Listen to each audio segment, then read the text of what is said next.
వచ్చే ఎన్నికల్లో రాష్ట్రంలో గెలిపే లక్ష్యంగా కమలం పార్టీ అధిష్టానం కథన రంగంలోకి దిగి పార్టీ బలోపేతం దిశగా అడుగులు వేస్తుంటే ఆ నియోజకవర్గంలో మాత్రం నేతల మధ్య వర్గపోరు రోజు రోజుకి పీక్ లెవెల్కి చేరుతోందట.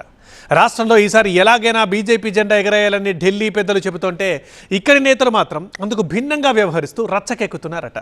అక్కడి నేతల తీరుతో పార్టీ కోసం కష్టపడి పనిచేస్తున్న కార్యకర్తలు ఇప్పుడు అయోమయానికి గురవుతున్నారట. ఇంతకీ ఇదంతా ఏ నియోజకవర్గంలో జరుగుతోంది? పటాన్చెరు బీజేపీలో రంజుగా రాజకీయం.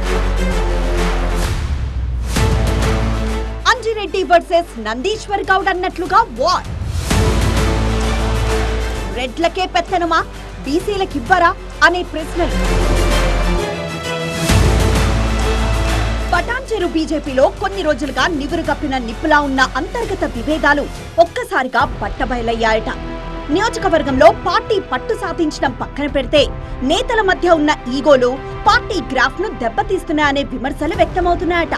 ముఖ్యంగా సంగారెడ్డి జిల్లా అధ్యక్ష పదవి విషయంలో మాజీ ఎమ్మెల్యే నందీశ్వర్ గౌడ్, ఎమ్మెల్సీ అంజిరెడ్డి కుటుంబాల మధ్య పచ్చగడ్డి వేస్తే భగ్గుమనేలా పరిస్థితులు మారాయట. ఎవరికి వారే యమునా తీరే అన్నట్లుగా రెండు వర్గాలు సొంతంగా పావులు కదుపుతూ ఉండడంతో జిల్లా రాజకీయం వేడెక్కిందట. ప్రస్తుతం సంగారెడ్డి బీజేపీ జిల్లా అధ్యక్షురాలిగా ఎమ్మెల్సీ అంజిరెడ్డి భార్య గోదావరి ఉన్నారు.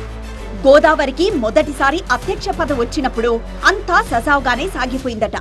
కానీ రెండవసారి పదవి ఇవ్వడంతోనే పార్టీలో రచ్చ మొదలైందట. రెండోసారి గోదావరికి అధ్యక్ష పదవి ఇవ్వడంపై కొంతమంది నేతలు అసహనం వ్యక్తం చేశారట. పార్టీలో నాయకులకు పదవుల పంపకాల్లో అన్యాయం జరిగిందని సొంత పార్టీ నాయకులు గతంలో జిల్లా కార్యాలయం ఎదుట ఆందోళనలు చేసిన ఘటనలున్నాయట. ఇటీవలే సంగారెడ్డి జిల్లా కేంద్రంలో నిర్వహించిన బీజేపీ శిక్షణా కార్యక్రమంలోనూ విభేదాలు మరోసారి బయటపడ్డాయట. ఈసారి బీసీలకు జిల్లా అధ్యక్ష పదవి ఇవ్వాలని మాజీ ఎమ్మెల్యే నందీశ్వర్ గౌడ్ వర్గం పార్టీ అధిష్టానానికి విజ్ఞప్తి చేశారట. ఇదిలా ఉంటే నియోజకవర్గంలో మరో కొత్త ఇష్యూ తెరపైకొచ్చిందట. మాజీ ఎమ్మెల్యే నందీశ్వర్ గౌడ్ కుమారుడు యువనేత ఆశీష్ గౌడ్ వచ్చే అసెంబ్లీ ఎన్నికల్లో పటాన్చెరు నుండి పోటీ చేసేందుకు ఇప్పటి నుంచే నియోజకవర్గంలో చాప కింద నీరులా ప్రయత్నాలు ముమ్మరం చేశారట.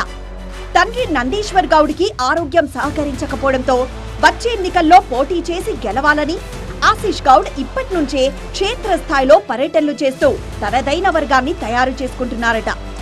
మరోవైపు సంగారెడ్డి జిల్లా ఏర్పడినప్పటి నుంచి రెడ్డి సామాజిక వర్గానికి చెందిన వారే జిల్లా అధ్యక్షులుగా ఉండడం పైన అభ్యంతరం తెలుపుతున్నారట. ఈసారైనా బీసీ సామాజిక వర్గానికి పదవివ్వాలన్న డిమాండ్ చేస్తున్నారట. బీసీ కోటాకు పదవొస్తే తనకే దక్కుతుందన్న ధీమాలో ఉన్నారట ఆశీష్ గౌడ్. అయితే అంజిరెడ్డి వర్గం తీవ్ర అభ్యంతరం వ్యక్తం చేస్తోందట. సీనియర్లను కాదని యువనేతకు ప్రాధాన్యత ఇవ్వాల్సిన అవసరం లేదంటున్నారట అంజిరెడ్డి. పటాన్చెరు నియోజకవర్గంలో ప్రధాన నేతల మధ్య పెరుగుతున్న వర్గపోరుతో క్యాడర్ తీవ్ర అయోమయానికి గురవుతోందట.